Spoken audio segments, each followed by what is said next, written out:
Good afternoon. My name is Miriam Aliso, and I would like to welcome you to today's webinar, OSEP Parent Center Call on COVID-19 Questions and Answers. Before we get started, I'd like to go over a few items so you know how to participate in today's event. Next.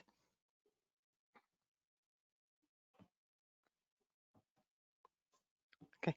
To the right of the GoToWebinar PowerPoint viewer is the GoToWebinar control panel. This is where you have the option to select the way you hear the webinar, raise your hand, and ask questions by text.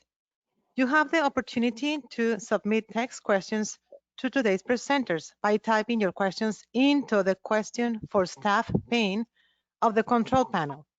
You may send in your questions at any time during the presentation. We will collect these and address them during the Q&A session at the end of today's presentation. You can also download the webinar slides on the GoToWebinar control panel. Next. You will notice on your screen a screenshot of an example of the GoToWebinar interface. You should see something that looks like this on your computer desktop in the upper right corner. You are listening in using your computer system by default. If you prefer to join over the phone, just select telephone in the audio pane and dial-in information will be displayed. Be sure to put in your unique PIN. Also, the control panel will collapse automatically when not in use. To keep it open, click the View menu and uncheck Auto Hide control panel. Today's presentation will be recorded and will be available on the Zipper website shortly. Next.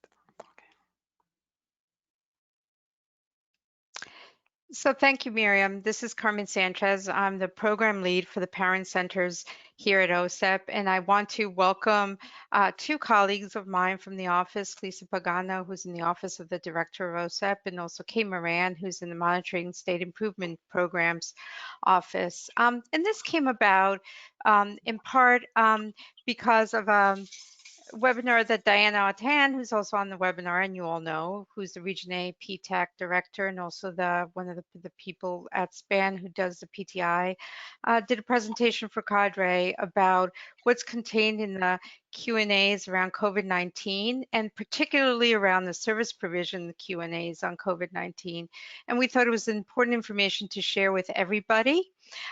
So this is what this is going to be mostly focused on. We're going to look, Lisa and Kate are going to cover very generally all the Q's and A's, but they're going to really focus on the service provision Q&A, and Diana will provide what's known in the sporting context as color commentary and the way in which you as a parent center can use the information moving forward.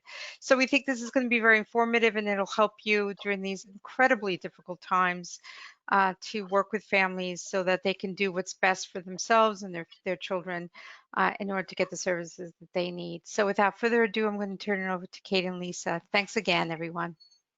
All right, thanks so much, Carmen, and thank you everyone for joining us today.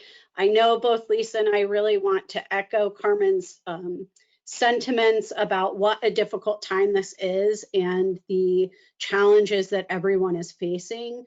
And we just want to thank you again for working with us and continuing to send questions and be partners with us in this work as we developed responses to questions that we received throughout this pandemic. So with that, I want to talk through a little bit of our process internally. So MSIP received over 400 inquiries related to the pandemic. These inquiries came from a variety of sources, including parents, including local school systems, state directors, parent centers, organizations, a whole variety of ways we received the information through our customer service specialists.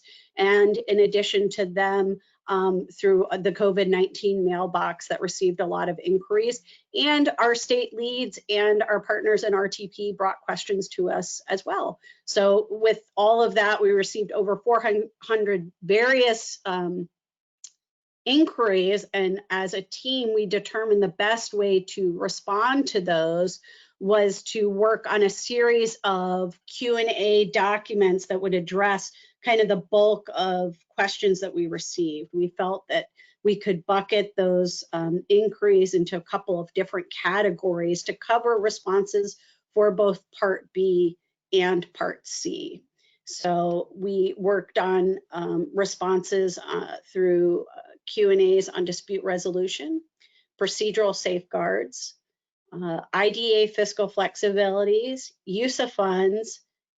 We had 2 period of availability waiver documents that went to Part B and Part C, evaluation timelines for Part C, and then what we'll be spending most of our time talking about today is the service provision for Part B and Part C. We did want to spend a little bit of time talking through some of these other Q&As that we've put out, because there are a couple of areas that we felt like both Lisa and I, in thinking about them, may be relevant to some of the parent centers that we have on the phone today or on this webinar that you may find useful. So just to highlight a couple of things, we did come out with some initial guidance way back in March. There was a Q&A that came out related to the providing services to children with disabilities during the pandemic. And then we had a supplemental fact sheet that addressed the risk of COVID-19 in preschool, elementary, and secondary schools. That one came out in March, and both of those are hyperlinked in this presentation. So in the sidebar, you will see a PDF copy of this presentation, so it will directly link you out to these guidance documents and resources. We followed that guidance with our dispute resolution COVID-19 first Q&A that we came out with. And 2 areas, the procedures need to continue to move forward related to dispute resolution. There weren't any changes in the timelines, but these processes continue to be available and most likely will be completed virtually. So state complaints timelines could be extended, but those needed to be determined on an individual basis between both parties. Lisa, do you want to speak any more about that? Yeah, when the pandemic hit, I think one of the biggest questions that we received about everything is what happens to timelines, whether it's resolution timelines or some of the other timelines that are in the requirements. And for folks who had due process complaints pending or wanted to file a due process complaint or a state complaint, how could they go about continuing to access these dispute resolution procedures? And so far, I mean, we've heard anecdotally that that the virtual processes for these, whether it's mediation or due process hearings, that these have been continuing in states. Diana, I'm curious whether, from your experience and what you're hearing from families, whether they run into problems with being able to continue to access dispute resolution options during the pandemic. So one of the things that we heard early on in the pandemic was that that the dispute resolution options seemed to be a bit of a challenge to states, and trying to figure out how to do virtual mediations and virtual hearings. And in most states, we've heard that the dispute resolution options now seem to be moving forward. However, we have heard some situations where states had said that they could unilaterally, for all dispute resolution options, extend timelines. And so the guidance that came out from the Department of Education about the fact that those decisions had to be made individually and couldn't just be made unilaterally for all dispute resolution sessions has been very useful. And I think one of the things that that is important for parent centers to remind parents is that that there was a period of adjustment where people had to figure out how they were going to hold these hearings or mediations, and that was reasonable to have that period of adjustment. But now so many things are being held virtually that the period of adjustment should be over, and those different types of dispute resolution options should be happening, and it should be happening within the time frames, unless there's individualized reasons why they can't move forward.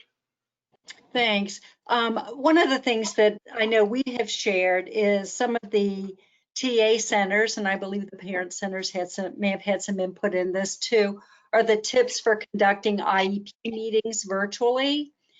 And we think some of the same principles in that document are very helpful to school districts, Part C providers, parents in participating in dispute resolution options virtually. So you might want to think about using that resource to communicate with your families too around. Everybody's learning how to communicate virtually. I have to tell you, I'm not crazy about my face big on computers, so we're all having to adjust. Turn it back to you, Kate. All right, thank you. So the next document that we released on June 30th of 2020 was the Q&A on procedural safeguards. And this one addressed inquiries concerning the implementation of the IDA procedural safeguards. One of the biggest questions that I think we received was around consent and written consent, and how could you get consent from parents, and is just a parent verbally agreeing to something over the phone sufficient? And we just clarified in these documents and other guidance that has been out that consent needs to be provided electronically, or you could do it by mail, but it needs to be, the parent needs to document their consent. It can't just be provided verbally. Lisa, do you want to expand on that a little bit more? Yeah, and we heard sort of a next generation of that. So it started out with the parent told us over the phone they give permission for us to start services or to do an evaluation. And it's with the best of intentions. We don't want to delay, right, those services or the evaluation for the child. But verbal consent over the phone is not sufficient to meet IDEA requirements. So then the next generation was, well, they gave it to me over the phone and I wrote it down. Isn't that good enough? And, you might think close, but no cigar, right?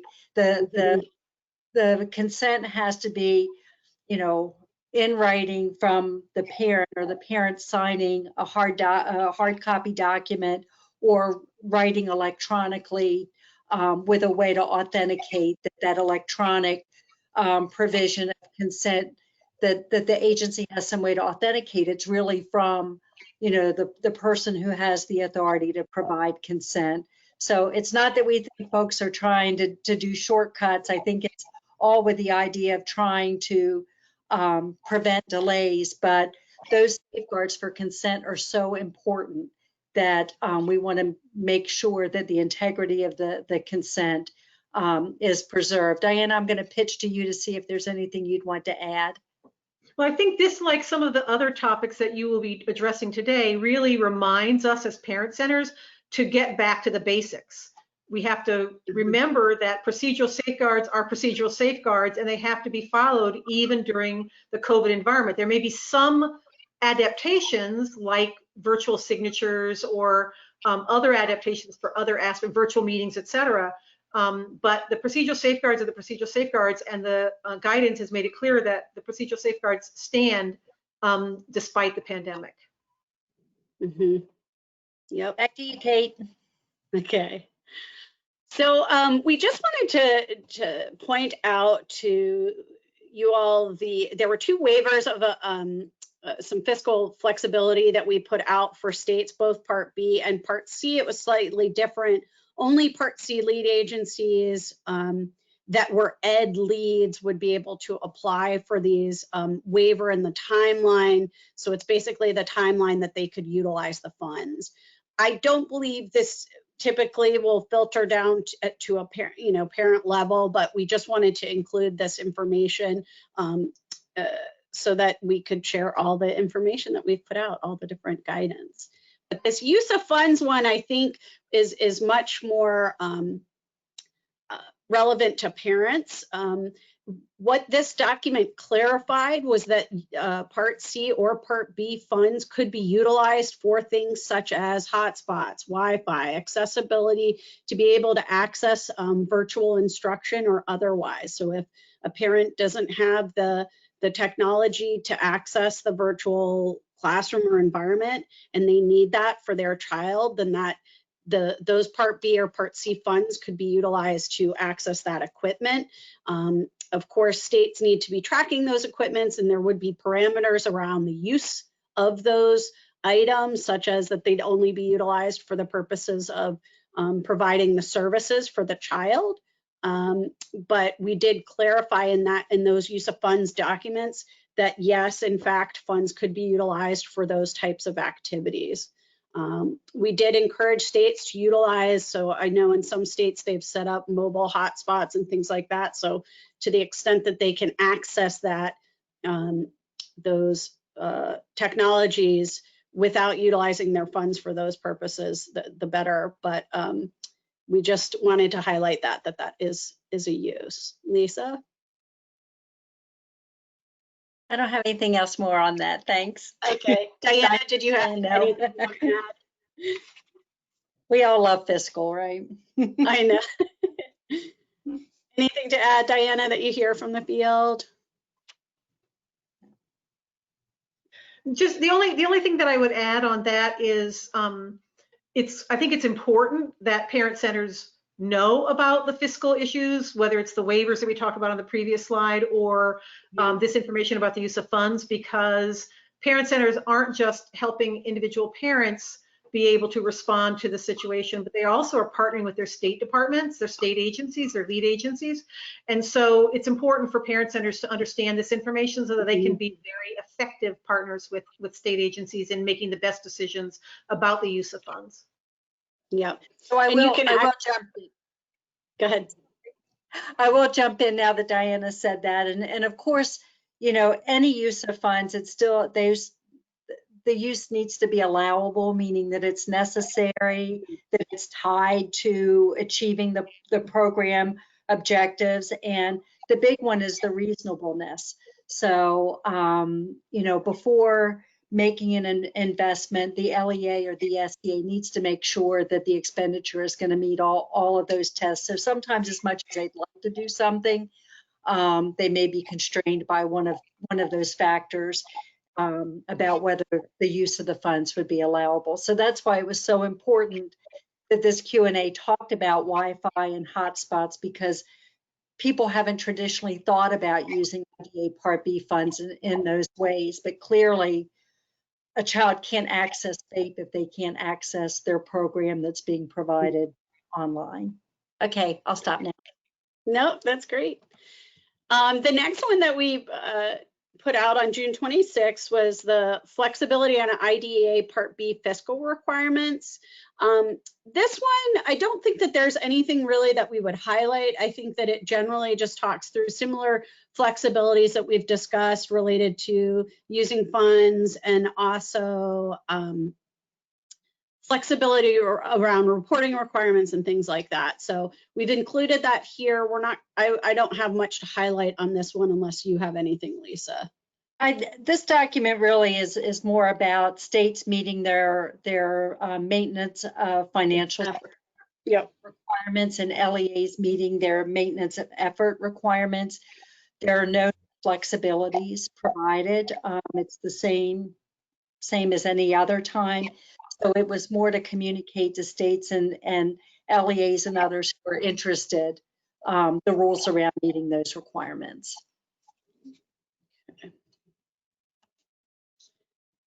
So the next one that we'll talk through before we get into service provision is the evaluation timelines for Part C. And this one came out in July. The biggest thing that we want to talk through related to this Q&A is the documented exceptional family circumstance option that is a flexibility that is within, that could be used with evaluations or assessment timelines.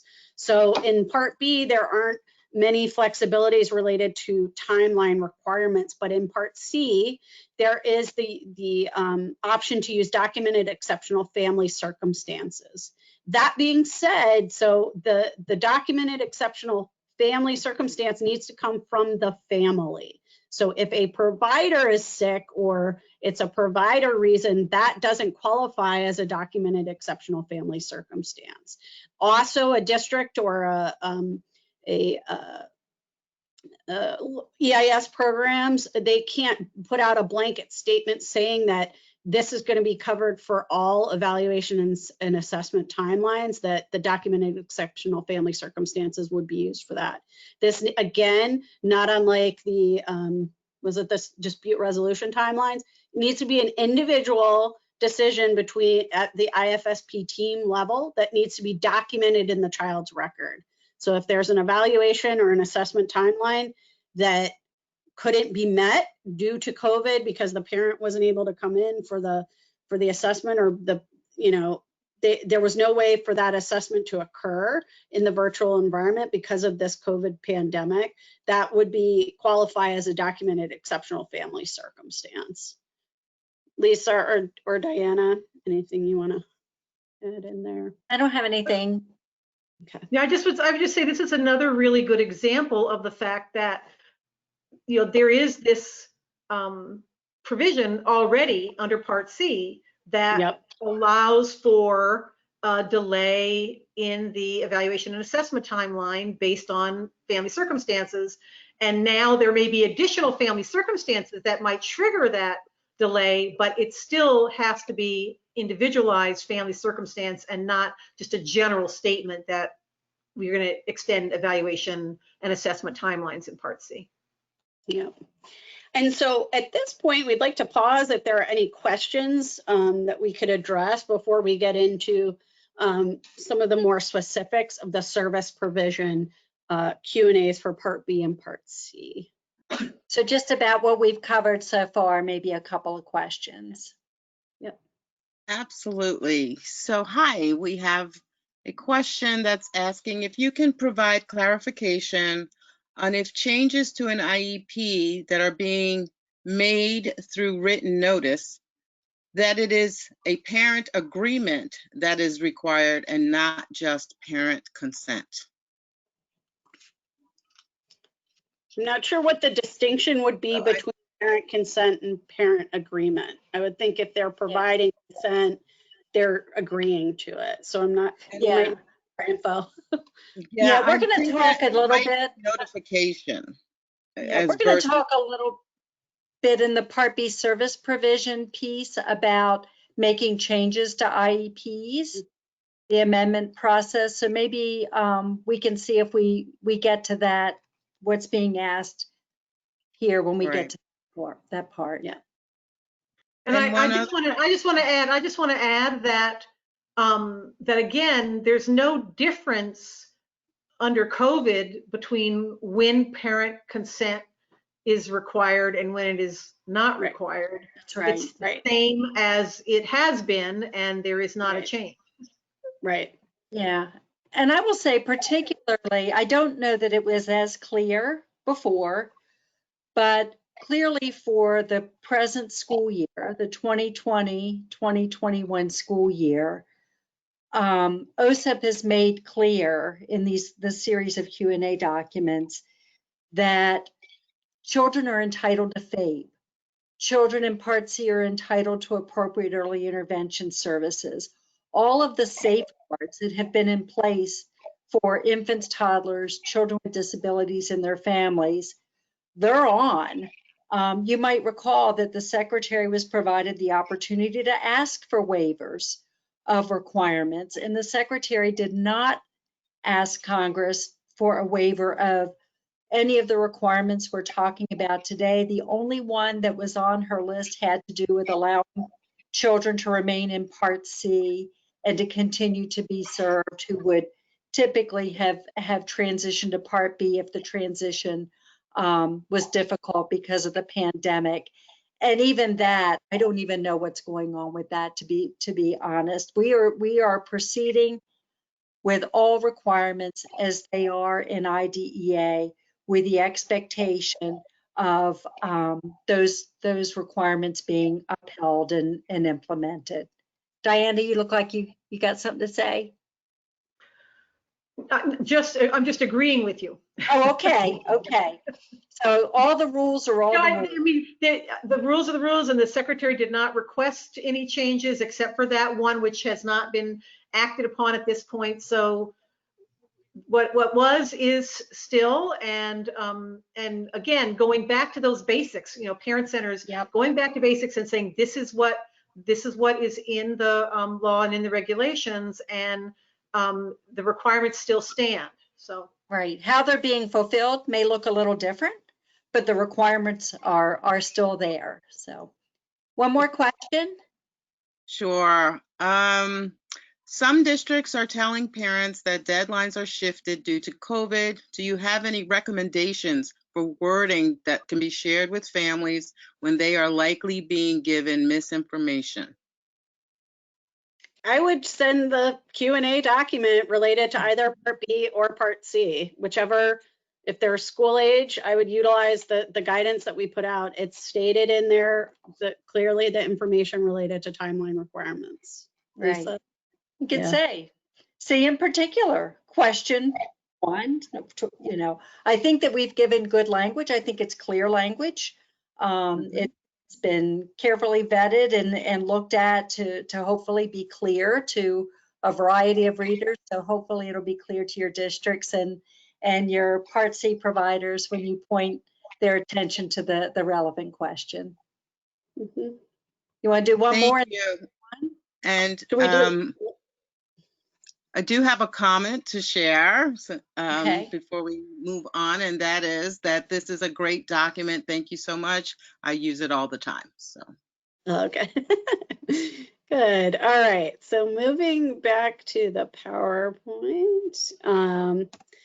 All right. So we have released 2 Q&A documents. Part B was released September 28th, 2020, and the Part C document was released October 21st, 2020, related to the implementation of IDEA provision of services. So we're going to start talking through the Part C provision of service document. We'll pause for some questions after that, and then we'll talk through the Part B service provision Q&A.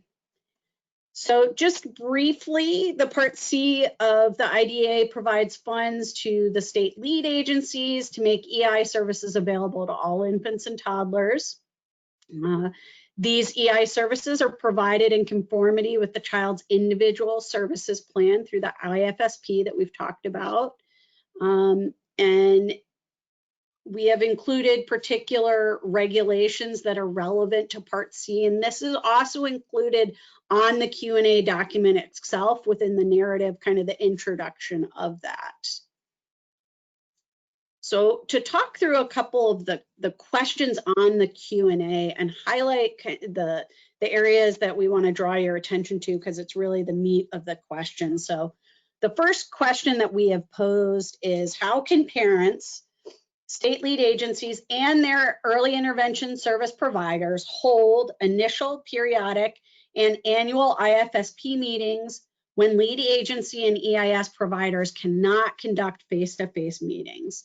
So when we can't be going into the home, when there has been a governor mandate to say, you know, these face-to-face activities cannot occur, and then the local EIS programs have said we can't carry this out. So when in-person meetings are not feasible or practicable, the department is extending the flexibility for the IFSP periodic reviews to be provided through alternative means, such as through the telephone, through the video conference, and if acceptable, if all of that is acceptable to the parents in the other IFSP meetings. So it's really highlighting what has always been in place, but specifically under these circumstances, you can utilize these other mechanisms to conduct the meetings. Again, this goes back to kind of the use of funds thing. If a parent doesn't have the access to the technology and they need it in order to participate, there's ways that you could engage a family to get some support for some of those technologies to access a meeting, whether that's dropping off something or so that a parent could participate in the meeting. But again, telephone, you can utilize the telephone to participate in these face-to-face meetings. Anything else, Lisa? I think that's I'm going to go through these. So Lisa's going to be talking a lot after, so I'm going to talk a lot. Well, I'm looking, we're at 3:30 and I know how much more we want to talk, so I'm going to be quiet until my part. Okay. All right, so question 2 talks again about, does the IDEA allow for flexibility meeting that 45-day timeline? And so again, this speaks to the documented exceptional family circumstances flexibility that has always been in place in Part C and can be utilized during the current circumstance that we're in. The COVID-19 pandemic would constitute a documented exceptional family circumstance. Again, that needs to come from the family stating that, and keeping in mind that there are state mandates and things like that that would need to be in place and discussed at that IFSP and the team level to ensure that that's documented. But we addressed that question in our Q&A. The third question that we have, what must a state lead agency and its EIS providers do if they cannot provide the IDA Part C services in accordance with the IFSP due to the pandemic? So when the lead agency or IFSP provider cannot provide IDA Part C services in accordance with the IFSP, it must provide written notice to the parent as soon as possible. And then it must pull together that child's IFSP team to discuss how the services, what alternate means of service delivery needs to be put in place in order to meet the child's needs. So it could be something that occurs via video conference or otherwise. That being said, if the service provision, if it's consultative services and that can occur virtually and that's continuing to occur, then the IFSP team may not need to meet. They could just continue those consultative services, just having it carried out over telephone or video conferencing. If it's something that is more in depth, say occupational therapy that would be requiring hands-on activities, and how are you going to do that virtually, and maybe it's not really making sense, then the IFSP team would really need to come back and discuss what needs to be put in place. Is it then the OT is really going to work directly with that parent and really training them to provide the service? Was that always the way that it occurred? Then they just punt to video conferencing. Some of those types of things could be and should be discussed at an IFSP team level. So I just want to add one thing, which is that, yes, you know, when we're talking as parent center staff, when we're talking to parents and a parent says, well, this part of the IFSP is not being delivered exactly the way that it has been in the past, I think one of the important things to talk to the parent about is it being delivered in an effective way? Is it meeting the needs of your child and family? Because if it's meeting the needs of your child and family, then it's effective, and that's what you want. And I know, at least in our state, which is now the early intervention system is now providing in-person services, a significant percent of families decided to stay with virtual services. They felt that the virtual services were actually less intrusive and more effective, and they enjoyed them more, and they really helped the parent learn how to be able to support their child's development. So I think it's not always got to be exactly the way that it was before. It might actually be better a different way, and so parents should really think about that when they're considering what's happening with their IFSP implementation. Right. Agreed. Yeah, we have heard from quite a few states that utilizing this virtual platform has allowed them to access rural areas and maybe parts of the state that they weren't able to actually get services to through the use of this virtual environment. So I think we'll probably be discussing the use of the virtual services, especially with Part C, And some parents I know have stated that they felt that they could focus on the provider and take in the information through the video conferencing in a way that they maybe weren't able to access when it was just coming into the home. So I think you're right, Diana. I think we're hearing some good benefit. But I would say if there is a service that you're feeling like we're not there, we're not meeting this need, then that's when you would pull the IFSP team together and talk it through. And I would suggest that, as you're working with parents and supporting parents, helping them understand the importance of, not that they need one more thing to do, but if it's documenting the child's progress or documenting regression. So Diana talked about, is the method being effective? Well, how do we measure that effectiveness?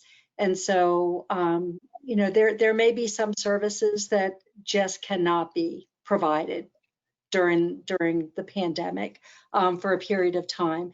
And, to the extent that a parent can try to document objectively what they're seeing in their child and their child's development and their abilities during that time, I think would be very helpful as they go back to the IFSP team and say, so now what are we going to do to help get my son or daughter back on track?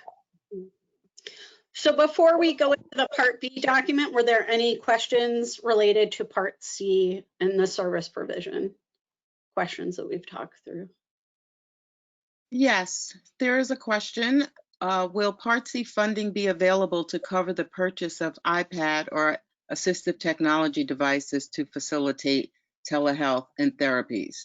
We're hearing from some families who are declining services for lack of technology and internet access. Right, so that's why I tried to highlight early on, there's two, so the document that we talked about, the question and answer document related to the use of funds.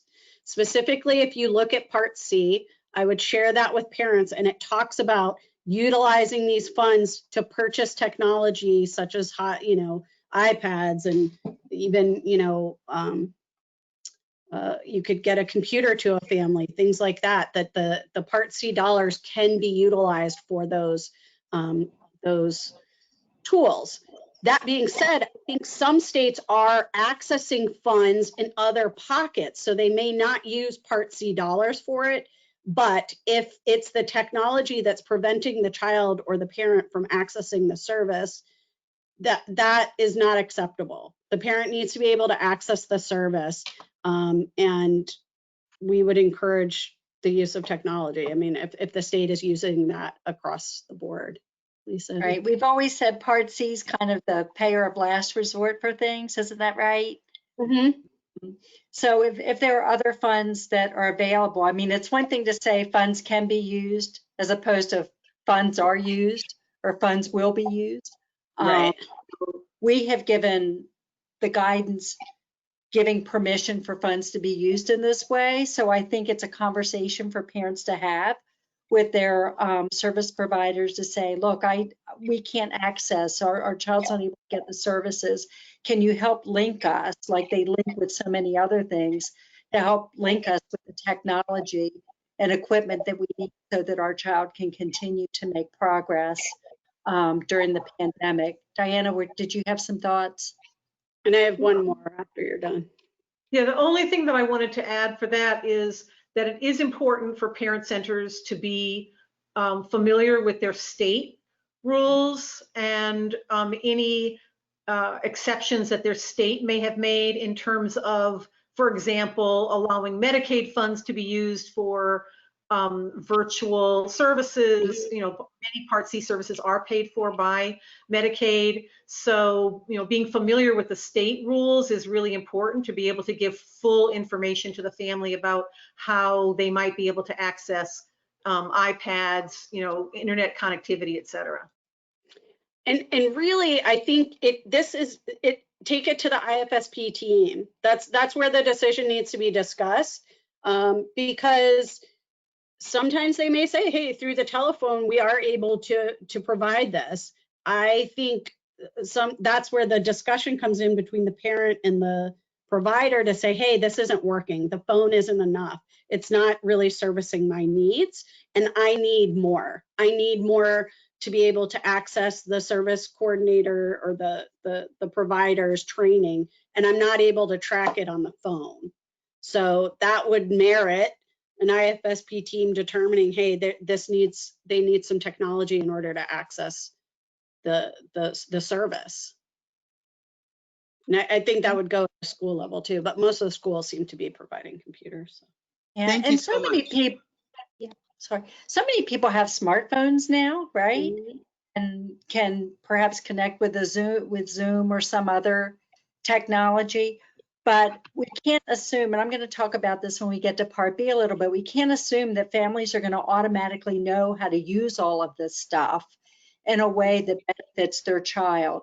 So IFSP teams, in the case of Part B, IEP teams, really need to have that discussion with families about what do you need in order to be able to actively participate, in services for your child. One other thing about the use of smartphones is that many families, particularly lower income families, they may have access to a smartphone, but they have limited minutes. And so that's another consideration that has to be discussed, because families should not have to use all of their minutes on accessing IFSP services. So, but again, it's important for families to raise these issues, to let the IFSP team know what it is that they need in order to be able to make sure that their child and family receive the services that are on the IFSP and that will help the child and family develop and meet the identified outcomes. And you just illustrated something to me, Diana, that's so important, sort of the basic, don't assume anything, right? So I'm assuming because you have a phone, so really not assuming anything. Yeah. Thank you so much. That was fantastic guidance, and all of the questions were really related to how to access technology, particularly if Part C has said they have no money for that. So I think we can move on. I would take it to that IFSP team and talk through that type of whatever they're providing, because they need to provide the service. So a Part C program can't say we don't have enough money to provide your Part C service. So if the telephone isn't working for a family and they're not able to see a benefit to that, then they need the technology to do that. So, all right, we'll go back to Part B and moving on. Hold on, let me go here. There we go. Okay, so I'm going to be leading this part of our discussion today, but just as we have been doing, Kate and Diana will be providing commentary and updates as we go along.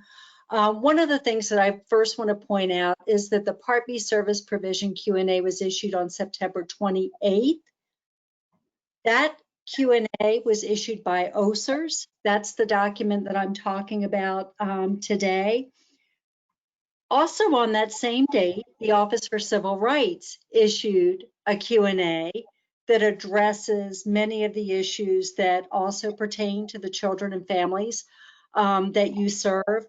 That information in some ways is a little or could be a lot different. I just want to point out, in particular, evaluations under Section 504 has some different information than what we have said under IDEA around evaluation. So even though these documents have the same date, they're formatted differently. Just make sure that when you're thinking about what you want to look for, you're looking for OSEP's guidance. Kate's done a terrific job in this PowerPoint of making sure that you've got links to everything that that we're talking about today. And I am going to do a plug for the hyperlinks because they were a pain to make sure that all accurate and included. So please use the hyperlinks. We've tried to make it as easy for users as possible to get to that relevant regulation or to get to a document that we've cross-referenced. So please take advantage of our work. So as I said a little bit earlier, this document, the September 28th document that OSEP issued, is really a message for the 2020-2021 school year. And that message is strong, it's clear that no matter what primary instructional delivery approach is chosen, the state educational agencies, local educational agencies, and IEP teams remain responsible for ensuring FAPE is provided to children with disabilities. So even if buildings have to be closed because of safe and healthy health concerns, whether everybody's learning at home, or maybe some people are learning at home and some are in school, or maybe your child is doing at home and at school. No matter what the delivery approach is chosen, there's still the obligation to provide FAPE to each child with a disability under IDEA. So let's move on to the next slide, please. So the first question in, excuse me, in the Q&A that we'll take a look at is, what steps can an LEA take to make sure a child has an IEP in effect at the start of the 2020-2021 school year? So we came in a little late with our guidance on that, but in any case, the response to this question makes clear that IEP teams may need to reconvene, and I think Diana spoke to this a little bit earlier, you know, that what was in the IEP may not be effective for ensuring FAPE to a child, given whatever instructional approach is being delivered at a particular time. And so it's important for the IEP team to reconvene, and of course that IEP team includes the parent, to determine what kinds of revisions need to take place.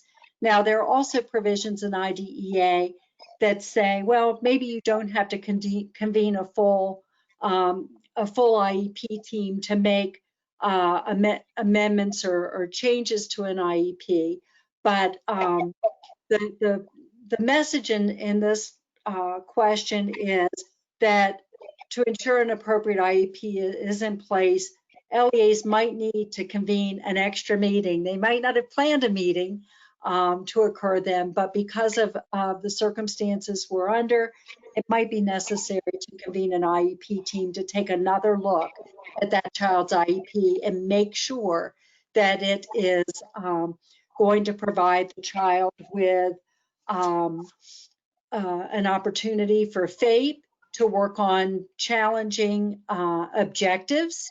I know we've heard a lot about homework packets, and there are a lot of concerns about how a homework packet is somehow fashioned to provide FAPE in of itself.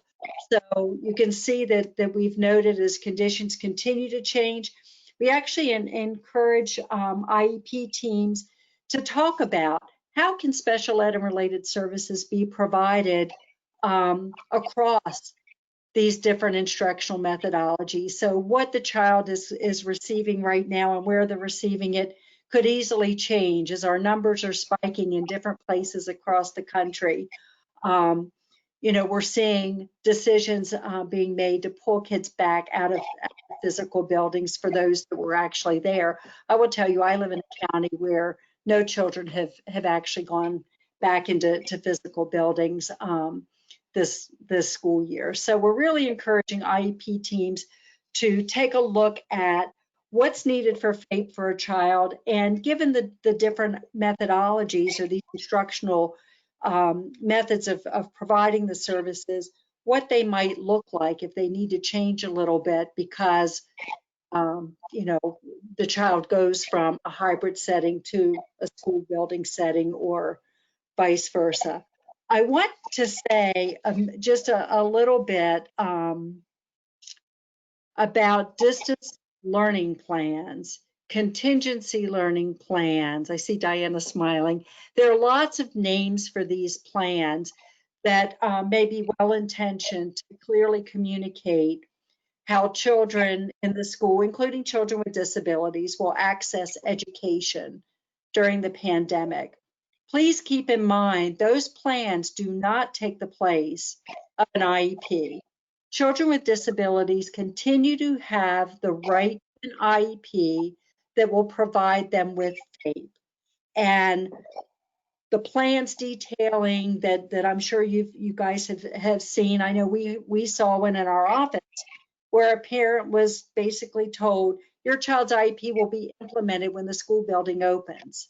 We know that that's inconsistent with IDEA. So keep in mind when these contingency learning plans or whatever name they're given are developed, they should work together with the IEP. They do not take the place of an IEP. Diana, something you want to add? Yeah, so two things. So the first thing is that one of the things that we have heard is that districts were not developing IEPs in the spring and early summer as they often do. And so if there wasn't an IEP developed at that time, then the IEP team has to meet and develop an IEP, because as you said, the child has the right to have an IEP at the beginning of the school year.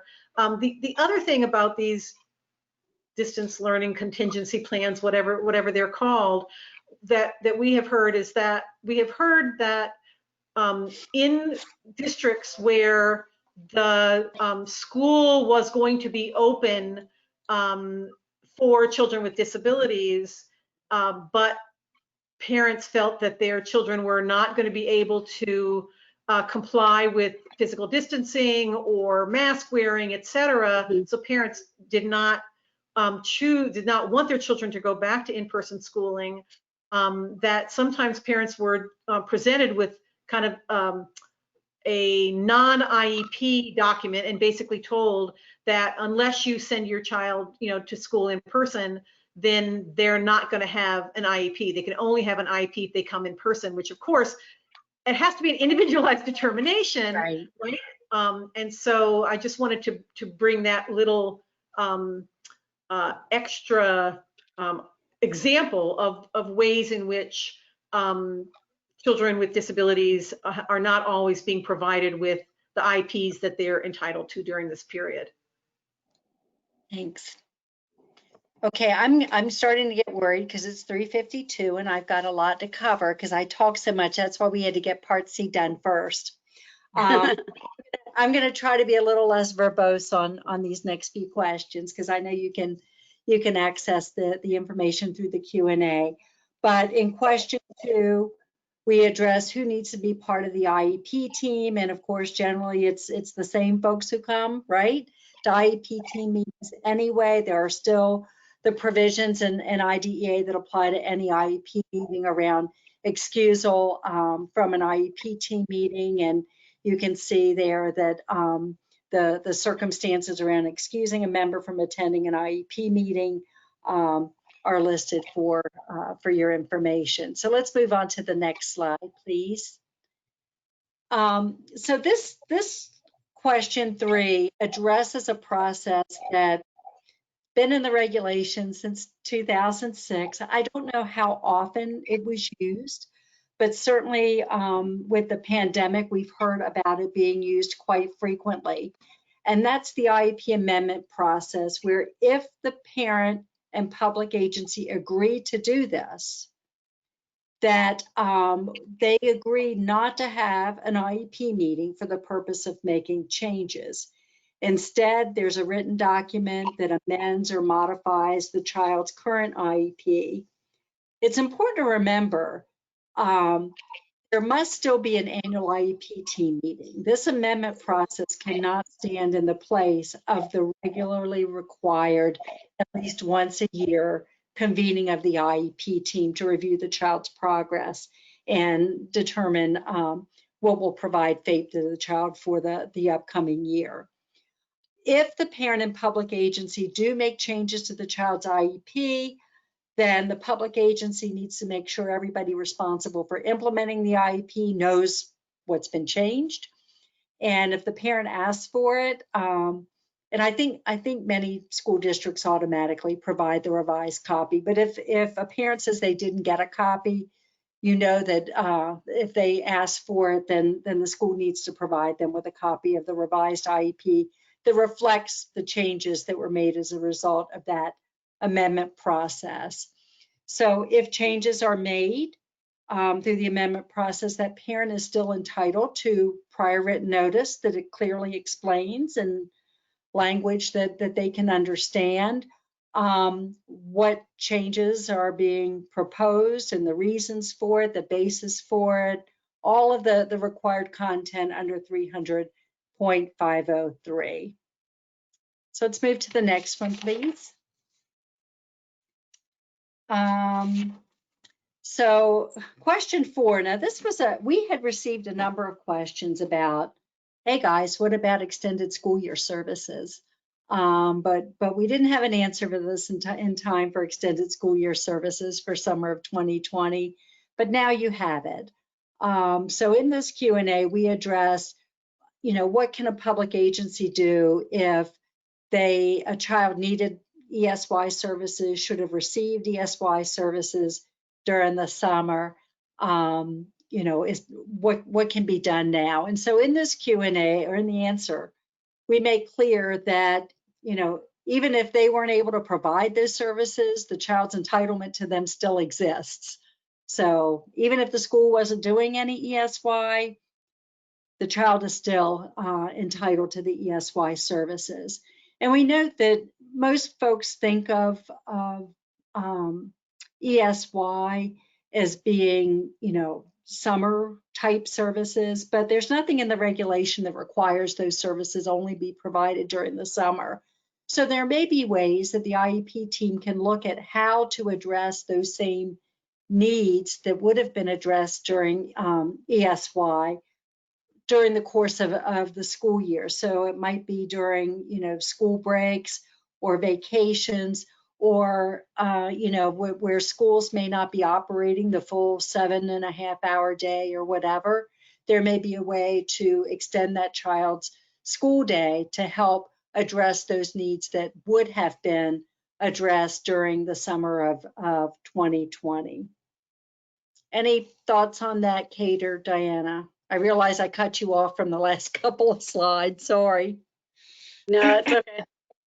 Okay, so in looking at questions 5 through 7 of the Q&A, we really get at the heart of probably, Kate, wouldn't you say the most questions we received were really around timelines, and what do you do if you can't get the timeline? And educators wrote to us very concerned that they weren't able to meet timelines. Parents wrote to us very concerned that their children were not being evaluated timely, and so what could be done. And so in this Q&A, we lay out that in the case of initial evaluations, what are we doing? We're going back to look at what is your state's timeline. That is still the timeline. There are a few allowable exceptions in IDEA where we talk about if a parent doesn't make a child available, for the evaluation, that could be a reason to extend the timeline. Some states create their own timelines, and some of them are so wacky, I have a hard time figuring out, like how you would ever figure out what is the end date on something. If you've got the wacky timeline is in effect during the pandemic as well. Could a state have an exception that says, like they suddenly add a COVID exception to the timeline? We say in the Q&A that any state established exception needs to follow state policy and procedure. And what IDEA says is you have to give the opportunity for the public to comment on those. So a state just can't all of a sudden add, we're adding COVID as an allowable exception, right? If they were making that in a state rule or policy, that needs to go through the public participation period. So we've got the initial evaluation timeline, which could be 60 calendar days if they're using the timeline in IDEA, or whatever their state established timeline is, including any allowable exceptions. The truth is there are a lot of timelines that were missed. I think you guys as guides for parents can really help parents present their concerns in constructive ways. We can't unring the bell. We can't go back and get a timely evaluation when the chance is missed. So think about how you can work with parents to express their concerns in a constructive way, to go forward and obtain an evaluation that they believe is going to be full and comprehensive, and help be able to identify their child's needs and whether they're eligible as a child with a disability. Diana, do you want to jump in before I move to the next part of this slide? Well, I just want to say that one of the things that has happened under COVID is that some of the different test manufacturers and professional associations have made adaptations, issued guidance, et cetera, that says we may not be able to do that the way we used to, but it's very important for children who are eligible to be found eligible and get the services that they need. So I think, you know, making sure that parents and IEP team members know about those adaptations, modifications, and guidance is really important, because then it's more likely that a child will be able to get the evaluation. That's a good point. And actually, in the Q&A itself, we encourage LEAs to investigate all appropriate assessment instruments and tools to determine if some can be administered or completed remotely. We got to make sure that the results are still valid, right? And they reflect the child's abilities. But as Diana said, you know, I think some of us didn't expect this to go on for so long. And now that it's, you know, continued, we realize there are going to be different ways of doing business. So if there are ways that we can still get valid assessment results for children by performing these assessments remotely, you know, those need to be done. So thanks for bringing that up. Other timelines, we know that IDA requires, once that evaluation has been completed and the child has been determined eligible, there is required to be an initial IEP meeting within 30 days of determining the eligibility. There's also, as I mentioned earlier, the annual IEP meetings. And just as Kate spoke about using other methods for families and meetings to occur, we address that in the Q&A, using video conferences, telephone as a way to have folks be able to come together and carry out those IEP meetings in a way that families can still participate meaningfully. And I'll do another plug for that resource about holding virtual IEP meetings, because you know, you can't assume that a family is going to know, and it's awkward when you start, you know, doing meetings virtually. You know, when and Lisa, it's on the Center for Parent Information and Resources website at parentcenterhub.org in the coronavirus suite of resources. So excellent. There's some really good tips on engaging parents ahead of time before those meetings, just to make sure they can really participate meaningfully. So I do another plug for that. The other timeline is reevaluations at least once every 3 years. We also address, again, completing necessary assessment procedures, and we've already talked about that. Can you go to the next slide, Kate, please? Lisa, I just want to say, unless you're going to talk about reevaluations again, there's some really good guidance in that reevaluation section of the Q&A that gives ideas on how reevaluations, those triennial reevaluations, can be done during COVID. Great suggestions on how to do that. Great, thanks for that plug. So I'm sorry, I'm just looking at the clock and it's 4:03 and I'm but make sure that you go through the Q&A in much more detail than I'm covering it now. Now, one of the things that I've added a couple of slides here that are beyond the Q&A, but it's some information that we presented with another group, and I thought it might be helpful, particularly as you're working with parents, and it brings up again, you know, what is the responsibility to make sure that children can, you know, actively use the technology that they're given, to effectively use the technology that they're given. And just wanted to remind folks that there are provisions in IDEA outside of the pandemic that when developing each child's IEP, each and every child's IEP, is to consider, among other things, whether the child needs assistive technology, devices, and services to receive FAPE. This isn't a regulation that deals with those special considerations you might remember in the case of a child whose behavior impedes his learning or her learning or that of others, right? Or in the case of a child who's deaf, in the case of a child who's visually impaired. Well, this is at the end of that menu. And, you know, just to remind for every child, not just a child that you may automatically assume needs assistive technology, but this is a consideration for every child.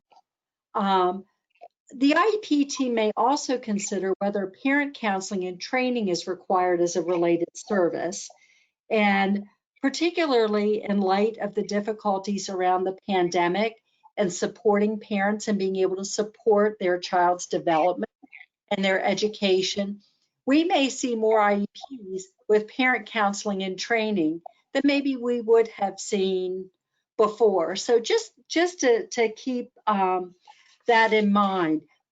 I just want to go back real quickly to the assistive technology device. If you take a look in your regulations at how that's defined, and assistive technology service in particular, that can include training or technical assistance for a child with a disability, or if appropriate, the child's family. So think about that as you're talking with parents who are going into IEP meetings who may be struggling with effectively using the technology that they're given, or they're going to be given technology, so that they feel comfortable making their needs known. Diana, anything now? Okay. Just agree. just here's some resources for you around use of technology and devices, particularly, you know, you've got the use of funds, Q&As there, but there's also the National Center on Accessible Educational Materials that might be of interest to you. So again, outside of the service provision Q&A, these are questions that we have gotten fairly frequently. And I think we've already drilled this one home, Diana. Are the procedures and timelines for developing and implementing IEPs the same during the pandemic? And the answer is yes. What steps can parents take if they believe their child cannot receive FAPE when services are provided virtually? And, you know, certainly we encourage parents to start with their IEP team or their IFSP team, you know, sharing their concerns about why it's not working. If they don't get satisfaction, or they don't feel like they're still able to get a program that's appropriate for their child, then the roads lead to dispute resolution methods, similarly to other times when a parent believes their child is not being provided an appropriate program. So this last question, are federal, state, or local funds available for parents to obtain services from a private provider? This has been a fairly common question, where parents say, you know what, if the school can't do it, why can't you divert the money that the school's getting to me, right? Because they're not sending the therapist. If you just give me the money, I'll hire the person on my own. And our response to that is that IDEA doesn't include a mechanism for doing that. Certainly, they can bring that request to their IEP team or IFSP team and ask, you know, for funds to be provided. I know certainly through state complaint resolutions, sometimes parents are reimbursed for having procured services privately. But Diana, the seminar or the webinar that you did for Cadre, one of the things that I thought was so strikingly important was when you made clear the differences between home instruction, homeschooling, and services provided in the home pursuant to an IEP. And so I would just encourage you all, as you're talking with families, to be sure when they tell you that services are provided in their child's home or being provided at home, that you kind of dig a little bit to find out, is it home instruction where the public agency is still responsible for FAPE for the child and they're implementing services in the child's home? Is it homeschooling, which we've heard a number of families say, forget this virtual stuff, I'm just going to teach my kid myself, right? And so they apply to their local school board or whatever the procedures are to remove their child as a public school, and they take responsibility for teaching their child themselves, which OSEP has said whether those children who are being taught by their parents have any consideration for equitable services as a parentally placed private school child, that's really up to state. So if a parent decides to homeschool their child, they may actually be relinquishing access to any publicly funded special ed and related services. And then the last one was, I did homeschooling, home instruction. I don't know. Just being educated at home, which is, so if your child's placement is a general ed classroom with supports, then being educated at home would mean that they would still be educated with all the other children in their classroom, however, the general ed students as well. So that's the one I missed. Yeah, and it is very important for parent centers to be clear about that, and also to make sure that parents are clear about it, because a lot rides on what's actually happening. Yeah. Am I done? Is it to you, Kate? Not yet. You had one more on there. Sorry, there was something weird going on my end. Something weird's going on. I'm not seeing what I need to see. Oh, is this the LEAs? Oh, this is a big one. I'm sorry you all can't see it. Can you see it? The question is, what is the LEA's responsibility to provide one-to-one aids or other supplementary aids and services? Can you guys see the slide? It's up on my end, so is it not showing? No, I just see something like little, like this. It's not in the slideshow mode. Okay, hold on. I don't know what happened. So I was sharing it. I'm going to stop sharing and then I'll share again. Okay, I've only got 4 minutes, so I'm going to keep talking while you do that. I don't know what's going on. So oh no. It came up now on my screen. I can see it. Yep. Okay. So as we've said before, the child needs to be provided FAPE. If the child needs a one-to-one aid or supplementary aids and services for FAPE, then it needs to be provided. But as services are being provided in different ways, I think the first thing is that the IEP team needs to identify how the services are going to be provided and determine the level of support the child requires. So what was the purpose of the one-to-one aid on the IEP? We give a couple of examples here. If a child requires sign language interpreting services, that's going to continue, whether the child is being taught virtually or is actually coming to a school building. If a one-to-one aid is necessary for a child in order to transition from place to place in a school building, and the child is being taught at home, then that additional adult assistance isn't needed during that time. I'm not saying that one-to-one aids may never be required, but it's important to look at what is the service and what is the purpose of that support and what is it needed. How does it fit with implementing the goals and objectives? Diana, you want to chime in? Nope. Okay, but it goes back to, the IEP that was in place for a school building may need to be tweaked a little bit for what's going to happen in a virtual environment. And the beautiful thing about IEPs and IFSPs is they're meant to be revised. They're meant to change to adjust to the child's progress or maybe lack of expected progress. So just communication is so key between parents and folks at school or their early intervention service providers. And we are so thankful for all of the support that you provide to families to help them be able to communicate the needs of their children in ways that can lead to programs that are developed that will lead to improved outcomes and results for their children. So I think with that, I'm done. Yep, we have some time, or this would be if there's any questions related to the Part B service provision. Otherwise, we just have 2 more. 1 minute. And let me just say, questions we don't get to today, we are happy to take from the chat. If the Parent Center can send those to us, and we'll be happy to disseminate responses that you can share with the attendees today at another time. Thank you very much. We will absolutely share the questions that have been collected. In addition to questions, there were many comments saying thank you very much for these wonderful resources and the value of having this presentation and have you kind of talk people through the questions and answers. So in the interest of time, I would like to just say thank you so much.